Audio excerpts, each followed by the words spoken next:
Δεν ήταν προγραμματισμένο να απευθύνω έναν χαιρετισμό απόψε, αλλά θεωρώ ότι μέσα από τα ερεθίσματα που βγήκαν από τις τοποθετήσεις των προλαλήσαντων, νομίζω ότι δημιουργούνται οι προϋποθέσεις και δεν θα αναλωθώ στην αποτύπωση των προβλημάτων του εμπορίου που όλοι οι αξιόλογοι συνάδελφοι τοποθετηθήκαν νωρίτερα και νομίζω ότι είναι γνωστά σε όλους μας. Εγώ θα ήθελα να σταθώ σε αυτό που είπε ο Υφυπουργός ο Θανάσιος Κορδάς.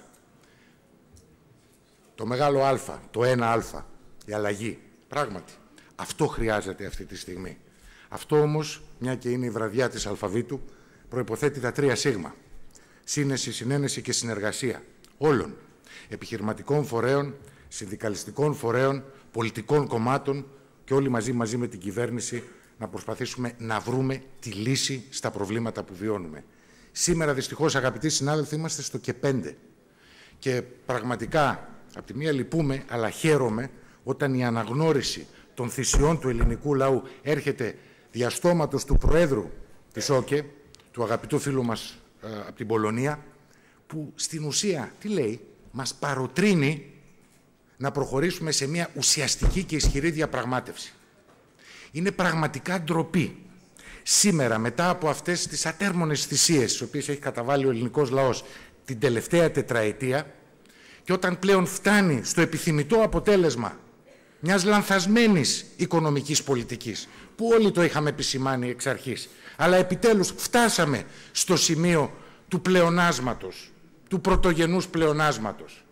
Και ενώ από τη μία μεριά μας αναγνωρίζονται οι θυσίες και τα εύσημα, από την άλλη η πολιτική η οποία προτάσσεται, οι πιέσεις που ασκούνται είναι εξοντωτικές.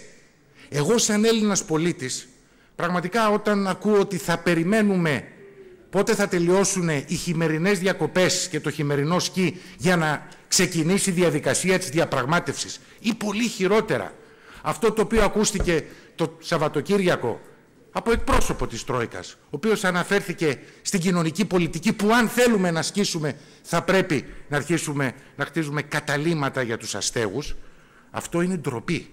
Και είναι ντροπή διότι τέτοιου είδους πολιτικές και παρενέσεις δεν προτάθηκαν ούτε καν στην αρχή αυτής της κρίσης που όλοι θυμόμαστε σε τι κατάσταση βρισκόμαστε.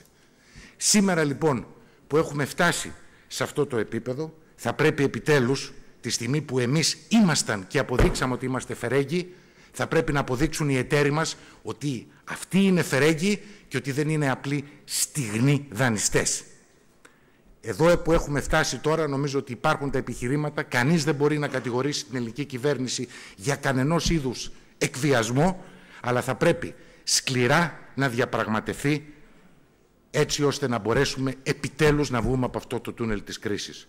Εγώ θα ήθελα να συγχαρώ τη διοίκηση της ΕΣΕ και το Ινστιτούτο για την αποτύπωση για άλλη μια χρονιά της κατάστασης του εμπορίου και πραγματικά να ευχηθώ και θέλω να ελπίζω, φίλε Βασίλη, ότι η αποτύπωση αυτή δεν είναι λακωνική, να μην καταντήσουμε κόκαλο με όλο το λίπος το οποίο έχει φύγει, όπως το σκηνικό που έχουμε απόψε κοντά μας. Σας ευχαριστώ και πάλι και καλό κουράγιο και καλή δύναμη.